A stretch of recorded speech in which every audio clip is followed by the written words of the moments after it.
La famiglia Barbiero ha una lunga tradizione per quanto riguarda l'olivicoltura qui nei Coliugani, nello specifico a Valnogaredo. Cosa ci può dire del settore?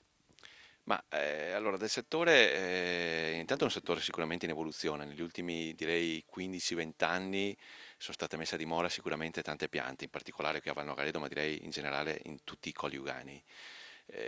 Soprattutto si è acquisito una tecnica culturale molto più precisa. Qui siamo in mezzo a un oliveto razionale in cui magari non vediamo delle piante secolari, ma sicuramente vediamo delle piante allevate in maniera ottimale per quello che è appunto la raccolta razionale, per la potata in maniera razionale, in maniera da ottimizzare la produzione e la qualità evidentemente. Il fatto di poter raccogliere in maniera corretta vuol dire poi anche avere un prodotto fresco, lavorabile fresco e quindi di conseguenza ottenere il massimo dall'olio ottenuto. Parlando di olio, direi che l'olio dei coniugani negli ultimi anni è stato sicuramente valorizzato molto e ha ottenuto dei riconoscimenti non indifferenti. Nel 2002 è nata la DOP Veneto, in cui è riconosciuto la sottozona Eugani Iberici. Noi siamo assieme a Eugani Iberici come sottozona, i Colli Iberici sono a distanza qui di una decina di chilometri, per cui direi che siamo in una stessa zona climatica. Il riconoscimento della DOP è importante, consideriamo che le DOP in Italia nell'ambito dell'olio sono circa una trentina, per cui siamo una delle 30 DOP, insomma non è poco, insomma, no? Qualità dell'olio qui sui colli, abbiamo un olio di bassa acidità, questo fuori dubbio, parliamo di 0,2-0,3 quando il limite massimo è 0,8. Acido oleico molto elevato, il disciplinare prevede sopra il 76% ed è una qualità che non tutti gli oli hanno, anzi molto pochi. Ma soprattutto poi abbiamo degli oli che sono molto conservabili, mantengono molto il profumo, il fruttato particolarmente intenso paragonato agli oli del nord evidentemente, quindi più intenso di un olio magari ligure sicuramente, ovviamente meno intenso di quello che può essere un toscano magari, però un fruttato, un verde, questi sentori che abbiamo al naso che si mantengono molto nel tempo, questa è una caratteristica molto importante.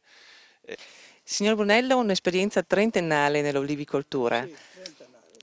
Come le Trentennale. sembra quest'anno? Quest'anno frutta abbastanza bene come oliva, però tanto secco, secco, la piova manca tanta acqua qua. Qualche olivo comincia già a seccare anche. Ecco, quindi allora come pensa che potrà essere la produzione di La quest'anno? produzione va ancora bene ugualmente, la produzione va bene perché ce n'è ancora delle olive, ce ne sono tante, solo che sono piccoline perché non si sono, con l'acqua non si sono ingrossate. Ecco, per quanto riguarda invece la resa come olio, La resa è buona, la resa è buona, perché la resa, quando l'oliva è asciutta, secca quasi, allora la resa viene molto bene, invece quando è morbida, è piena di acqua, allora la resa è molto meno. ecco, parlando di siccità che in diversi anni ha causato diversi problemi anche qui sui Colli Ugani. Sì, come vedete noi oggi qui siamo in sopralluogo in un oliveto che sta soffrendo da matti la siccità, vedete lo stato vegetativo, vedete le foglie come sono praticamente rinsecchite e sono quasi arrotolate. Le olive stesse sono raggrinzite, si spera che, essendo molto concentrate, abbiano lo stesso una resa elevata in olio. Alcuni olivicoltori mi hanno detto che siamo attorno al 18-20,2% di resa. Tuttavia non si può più andare avanti così, è giunto il momento di mettere in atto proprio un progetto comprensoriale per l'irrigazione a goccia, ovviamente che coinvolga i diversi consorzi di bonifica della zona della provincia di Padova, perché un solo consorzio non ce la può fare, ma è un progetto serio, bisogna cominciare a parlarne molto seriamente, ma anche con un progetto preliminare, perché se nei prossimi anni si andrà avanti così sarà difficile anche ottenere la